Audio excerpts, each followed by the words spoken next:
किंजल राज classes. आज हम बात करने वाले हैं डायरेक्शन एंड डिस्टेंस टॉपिक की। तो फ्रेंड्स, आज हम इस वीडियो में सीखेंगे कि डायरेक्शन एंड डिस्टेंस टॉपिक के क्वेश्चंस को सॉल्व करने का बेसिक कॉन्सेप्ट क्या होता है। क्योंकि अगर फ्रेंड्स एक बार बेसिक कॉन्सेप्ट क्लियर हो गया, उसके बाद चाहे इजी क्वेश्चन हो या टफ हो, कैसा भी क्वेश्चन आपको मिल जाए एग्जाम में, आप उसको चुटकियों में सॉल्व कर सकते हैं। तो फ्रेंड्स, इसीलिए इस वीडियो को पूरा देखिए ताकि आपको बेसिक कॉन्सेप्ट इस टॉपिक को लेकर क्लियर हो सके। तो चलिए देखते हैं इसका बेसिक कॉन्सेप्ट क्या है। हमारा टॉपिक है डायरेक्शन एंड डिस्टेंस। तो सबसे पहले हम डायरेक्शन की बात कर लेते हैं। डायरेक्शन की बात करें तो आप जानते हो मेनली 4 डायरेक्शन होती हैं, east west north south. But in direction को कॉपी में कैसे शो करना है, ये देखिए। जब भी आपको एग्जाम में नॉर्थ बोला जाएगा, उसको आप लेंगे ऊपर की तरफ, उसके अपोजिट साउथ, ये वेस्ट, और वेस्ट के अपोजिट ईस्ट। तो ये तो हमारी होती है 4 मेन डायरेक्शंस। बट जो एरिया साउथ और ईस्ट के बीच में आ रहा है, यानी कि ये कौन सी डायरेक्शन होगी, ये डायरेक्शन हम कहते हैं साउथ ईस्ट डायरेक्शन। अब जो एरिया नॉर्थ और ईस्ट के बीच में है, वो डायरेक्शन हो जाती है north east direction. After that जो पोर्शन नॉर्थ और वेस्ट के बीच में मिलता है, उसको हम कौन सी डायरेक्शन बोल देते हैं, नॉर्थ वेस्ट डायरेक्शन। और ये साउथ और वेस्ट के बीच में है, तो साउथ वेस्ट डायरेक्शन। तो ये हमारी होती है टोटल ऑल डायरेक्शन जो क्वेश्चंस में गिवन होती है। क्वेश्चन में कैसे गिवन होती है, बोला जाता है सपोज करो ए का फेस नॉर्थ डायरेक्शन में है, वहाँ से उसने ईस्ट की तरफ टर्न किया, आफ्टर दैट वेस्ट की तरफ टर्न करता है, फिर साउथ डायरेक्शन में जाता है। इस तरीके के क्वेश्चंस आपको देखने को मिलते हैं। और क्या फाइंड आउट करने को बोला जा सकता है, ये बोल सकते हैं कि ओरिजिनल पॉइंट से फाइनल पॉइंट कितनी डिस्टेंस पर है, या फिर फाइनल पॉइंट की डायरेक्शन क्या है ओरिजिनल पॉइंट के रिस्पेक्ट में। जब भी डायरेक्शन का क्वेश्चन आपको एग्जाम में मिलता है, आपको क्या करना है, एक साइड में ये डायरेक्शन कॉपी में बना लेनी है। अगर कॉपी में नहीं भी बनाते तो अपने माइंड में रिकॉल करके रखिए। तो इससे हमें क्या हेल्प मिलती है कि जो हमारा क्वेश्चन है, हम सपोज कर लेते हैं ए, ये हमने ले लिया ए जिसका फेस है नॉर्थ की तरफ, यानी कि नॉर्थ की तरफ है, यानी कि हम नॉर्थ किस तरफ लेते हैं, ऊपर की तरफ। ठीक है, नॉर्थ की तरफ है, नॉर्थ वो 10 किलोमीटर चलता है, तो आप कहाँ चलाएंगे, ऊपर की डायरेक्शन में, क्योंकि नॉर्थ कहाँ है, ऊपर। अब अगर बोला जाता है नॉर्थ से कि ए वेस्ट डायरेक्शन में चलता है, तो वेस्ट किस तरफ होता है, इस तरफ, तो आप किस डायरेक्शन में चलाएंगे, इस डायरेक्शन में। अब उसने बोला कि इस पॉइंट पर आके ए ने टर्न किया नॉर्थ वेस्ट डायरेक्शन में, तो नॉर्थ वेस्ट डायरेक्शन कौन सी होती है, ऐसे। तो आप यहाँ पे देखो, नॉर्थ वेस्ट डायरेक्शन कौन सी लेंगे, इस तरह से लेंगे, तो ये डायरेक्शन कौन सी हो गई, नॉर्थ वेस्ट डायरेक्शन हो गई। फिर अगर बोला जाता है यहाँ इस पॉइंट पर आकर ए ने साउथ में टर्न किया, तो ये लो साउथ में हमने टर्न करा दिया। ठीक है, अब इसके साथ में क्या आपको कुछ डिस्टेंस भी दे सकते हैं और नहीं भी दे सकते हैं। तो उसके बाद क्वेश्चन ये भी आ सकता है कि ए के रिस्पेक्ट में फाइनल पॉइंट किस डायरेक्शन में है या फिर किस डिस्टेंस में है। तो देखो, आपको क्या करना है, डायरेक्शन ध्यान रखनी है। उसके बाद में जैसे जैसे क्वेश्चन में बोला जाता है कि हमें इस साइड टर्न करना है कि वेस्ट साइड टर्न करना है, उसके अकॉर्डिंग आप बस टर्न करते जाइए और आपका एक रे डायग्राम तैयार हो जाएगा। अब इस डायग्राम से देख के आप इजीली डायरेक्शन बता सकते हो विदाउट एनी मिस्टेक। नेक्स्ट चीज़ जो फ्रेंड्स हमें क्वेश्चन में देखने को मिलती है, उसमें लेफ्ट राइट भी देखने को मिलता है। लेफ्ट राइट कैसे बोल दिया जाता है कि ए का फेस नॉर्थ डायरेक्शन में, वहाँ पे वो कुछ डिस्टेंस चलता है, फिर अपने लेफ्ट हैंड को टर्न करता है, फिर कुछ डिस्टेंस चल के राइट को टर्न किया, आफ्टर दैट राइट लेफ्ट, इस तरह से क्वेश्चन आते हैं। तो इसका रे डायग्राम आप कैसे बनाएंगे, तो देखो जैसे ए है, ए का फेस किस डायरेक्शन में, नॉर्थ डायरेक्शन में, यानी कि ऊपर की तरफ देख रहा है, नॉर्थ हम ऊपर की तरफ लेते हैं।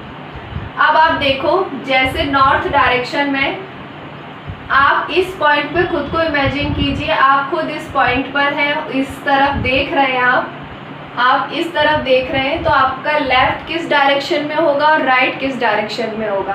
देखो मैं दिखाती हूँ, ये है ए पॉइंट, मैं इस तरफ खड़ी हूँ नॉर्थ की डायरेक्शन में, तो देखो राइट हैंड किस तरफ है, इस तरफ है, और लेफ्ट किस तरफ है, इस तरफ। तो आपको क्या ध्यान रखना है, जब नॉर्थ डायरेक्शन में देख रहे हैं तो राइट इस साइड होगा और लेफ्ट किस साइड होगा, इस साइड होगा। ठीक है फ्रेंड्स, तो आपको क्या करना है, सबसे इजी एग्जाम्पल होता है लेफ्ट राइट को सॉल्व करने का। आप उस पॉइंट पे खुद को इमेजिन कर लीजिए कि आपका फेस उस डायरेक्शन में, उसके अकॉर्डिंग लेफ्ट राइट आप मार्क कीजिए, आपका कभी गलती नहीं हो सकता। अगर फ्रेंड आप उस पर्टिकुलर पॉइंट पे खुद को इमेजिन करके अपना लेफ्ट और राइट फिर भी नहीं बता पा रहे हैं तो उसकी भी ट्रिक है। क्या है, देखो ये डायरेक्शन है, हम अभी सिर्फ 4 डायरेक्शन ले लेते हैं जो 4 मेन डायरेक्शंस होती हैं, ये हमने ले ली। अगर नॉर्थ में है तो लेफ्ट किस साइड होगा, राइट किस साइड होगा, ये LR याद के रखिए बस, LR इस तरफ आएगा राइट। ठीक है, अगर आप खुद को इमेजिन करके लेफ्ट राइट नहीं बता पा रहे हैं तो आप ऐसे ध्यान रखिए, क्या याद रखना है, LR।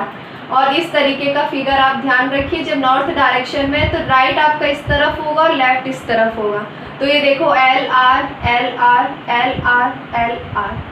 तो इस तरीके से आप, अगर एग्जाम में आता है, आप इसको रफली डायग्राम अपने रफ पोर्शन में बना लीजिए और उसको देख के आप अपना रे फिगर ईजिली बना सकते हैं। यहाँ L से लेफ्ट है, R से राइट है, तो बस आपको क्या करना है, नॉर्थ ईस्ट साउथ वेस्ट हमने मार्क किया, LR LR LR हर डायरेक्शन में लिख लिया। अब हमको लेफ्ट राइट भी पता चल गया, डायरेक्शन भी पता चल गया, और अगर क्वेश्चन में आएगा तो हम इजीली उसका रे डायग्राम बना लेंगे और जो फाइंड आउट करने के लिए बोला है उसका आंसर भी आप तुरंत दे पाएंगे। और फ्रेंड्स, अब हमने डायरेक्शन की बात कर ली, लेफ्ट राइट की बात कर ली। अब तीसरी चीज़ जो क्वेश्चन में आती है क्लॉकवाइज और एंटी क्लॉकवाइज। तो ये तो सभी जानते हैं कि जब हम घड़ी की तरह मूव करते हैं, यानी कि घड़ी की सुइयों की डायरेक्शन में मूव करते हैं, तो वो डायरेक्शन कहलाती है क्लॉकवाइज। अगर उन्हीं घड़ी की सुई के अगेंस्ट मूव करेंगे, यानी कि उल्टी डायरेक्शन में मूव करेंगे, तो वो कहलाता है एंटी क्लॉकवाइज। बट फ्रेंड्स, ये है कॉम्पिटिटिव एग्जाम, तो कोई भी चीज़ इतनी सिंपल आ नहीं सकती।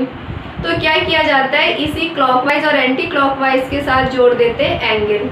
यानी कि क्वेश्चन आ जाता है कि 90 डिग्री क्लॉकवाइज की डायरेक्शन में टर्न करना है या 270 डिग्री एंटी क्लॉकवाइज में टर्न करना है।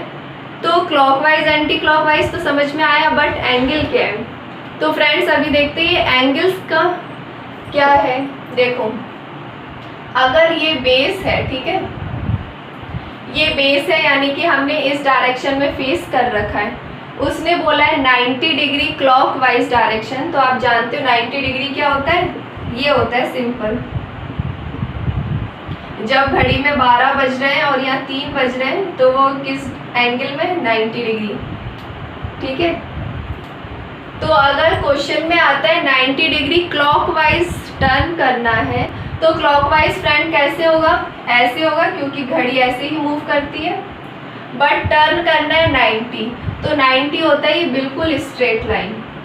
ठीक है, तो जब हमारा फेस इस डायरेक्शन में था, हमने 90 डिग्री क्लॉकवाइज टर्न किया, तो हम कहाँ पहुँच गए, इस पॉइंट पर पहुँच गए, यानी कि साउथ डायरेक्शन में आ गए। अब अगर बोला जाता है कि इस पॉइंट से 270 डिग्री एंटी क्लॉकवाइज टर्न करना है, तो 270 कितना हो गया।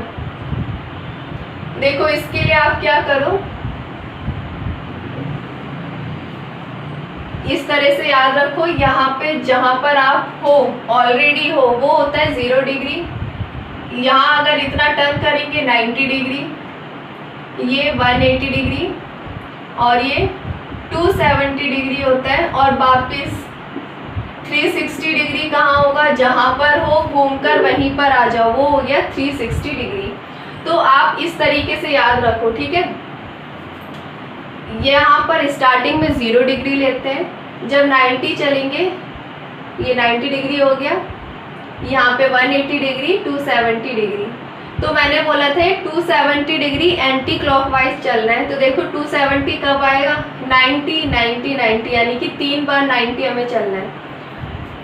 और एंटी क्लॉकवाइज चलना है, यानी कि उल्टी डायरेक्शन में। तो ये देखो, यहाँ से हम 90 यहाँ पर पहुँचे, फिर यहाँ से 90 कहाँ पहुँचेंगे, इस तरफ, है ना। फिर यहाँ से एक और 90 का टर्न ले लो ये, यानी कि इतना लंबा कौन सा एंगल हो गया, 270 डिग्री एंगल हो गया। अगर 360 बोला जाता है तो हम वापस घूम फिर के इसी पॉइंट पर आ जाते। तो एंगल्स के फ्रंट एंगल के लिए आपको क्या करना है, ये वाला आपको ध्यान रखना है, ये वाला पॉइंट कि कितनी डिस्टेंस पर कौन सा एंगल लिया जाता है, 0, 90, 180, 270। अब अगर इनके बीच के एंगल्स की बात आ जाए तो अगर बोला जाए 45 डिग्री, तो 45 डिग्री आप जानते हो किसका हाफ होता है, 45 90 का हाफ होता है। तो ये जो 90 डिग्री एंगल है आप भी उसका क्या कर देंगे, हाफ कर देंगे, तो आपको कौन सा एंगल मिल जाएगा, ये 45 मिल जाएगा। तो मेनली क्या है, आपको सिर्फ ये 4 एंगल्स ध्यान रखने हैं, उसके बाद जो इनके बीच के एंगल्स हैं आप उसको खुद आइडेंटिफाई कर पाएंगे ये देख के कि वो एंगल किसके बीच में आता है। जैसे हमने 45 का एग्जांपल लिया था, 45 90 का हाफ है तो हमने 90 का हाफ कर दिया था। तो इस तरह से आप बाकी के एंगल्स खुद निकाल पाएंगे, बस ये 4 मेन एंगल्स को ध्यान रखना। So friends, distance find out करने के लिए हमने मान लो एग्जांपल लिया है, यहाँ पर है ए,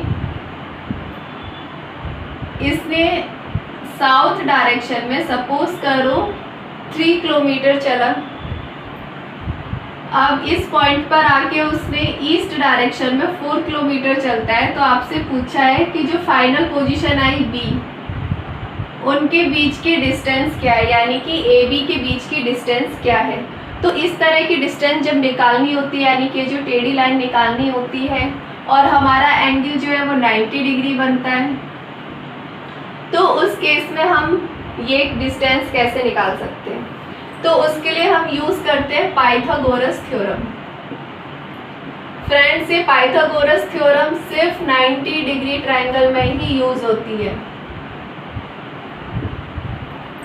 जैसे कि ये ट्रायंगल है, ये ट्रायंगल कितना है, ये वाला एंगल 90 डिग्री है।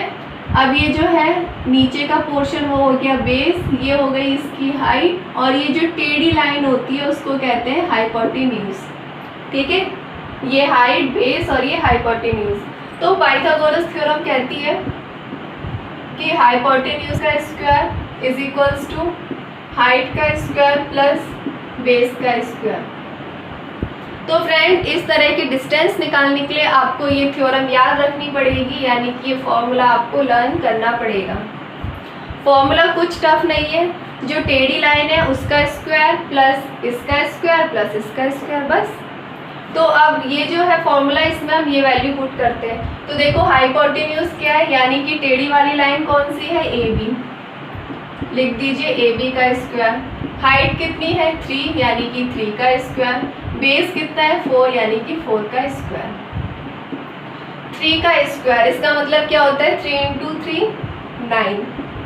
4 का स्क्वायर यानी कि 4 4 जा 16, इन दोनों को प्लस करेंगे तो 25। बट ये फ्रेंड किसकी वैल्यू आई, ए बी स्क्वायर की। हमें खाली क्या चाहिए, ए बी। तो इसके लिए क्या करते हैं, यहाँ से 2 हटाने के लिए क्या लगा देते हैं, स्क्वायर रूट। जो नहीं जानते हैं उसका, उनके लिए स्क्वायर रूट में क्या करते हैं, जो भी अंदर नंबर है उसके पेयर्स बना लेते हैं, यानी कि 5 × 5 और 2 का पेयर बाहर निकल जाता है, यानी कि 5। जो मैथ से रिलेटेड है वो इजीली जानते होंगे इस टॉपिक को, बट जो नॉन मैथ वाले हैं उनके लिए क्या है, ये जो स्क्वायर रूट होता है फ्रेंड, उसके अंदर जो भी नंबर लिखा है, जैसे 25 है तो 25 के आप पेयर्स बनाइए, यानी कि ऐसे नंबर्स लीजिए जिसको मल्टीप्लाई करने पे 25 आता है, या फिर सिंपल लैंग्वेज में एलसीएम ले लीजिए। तो क्या हो गया 5 5। तो ये जो है इस स्क्वायर रूट के बाहर सिर्फ एक ही बार 5 लिखा जाता है, यानी कि जिसका पेयर होता है। तो ए बी की हमें वैल्यू मिल गई कितनी, 5। तो देखो क्वेश्चन कितना इजीली सॉल्व हो गया, सिर्फ 2-3 स्टेप में ही। ए बी की डिस्टेंस आ गई कितनी, 5 किलोमीटर। तो आपको क्या ध्यान रखना है, जो भी 90 डिग्री वाला ट्रायंगल होता है उसमें हमें क्या लगानी है, पाइथागोरस थ्योरम, और उसके लिए ये वाला फॉर्मूला याद कर लेना है, वैल्यू पुट करो, आंसर निकल गया। सो फ्रेंड, जो बेसिक कॉन्सेप्ट था उसको एक बार रिकॉल कर लेते हैं। क्या क्या मेन पॉइंट्स थे, सबसे पहले डायरेक्शन की नॉलेज होनी चाहिए। दूसरा लेफ्ट राइट, जो हमने शुरू में किया था एल आर आप ऐसे मार्क कर सकते हो या फिर उस पॉइंट पर खुद को इमेजिन करके लेफ्ट राइट आइडेंटिफाई कर सकते हो। तीसरी चीज़ थी एंगल्स की, तो अब वो जो 4 मेन एंगल्स थे 0, 90, 180, 270 एंड देन अगेन 360। सिर्फ इन एंगल्स को याद रखिए, बाकी एंगल्स आप खुद निकाल लेंगे कि किस एंगल के बीच में, ठीक है।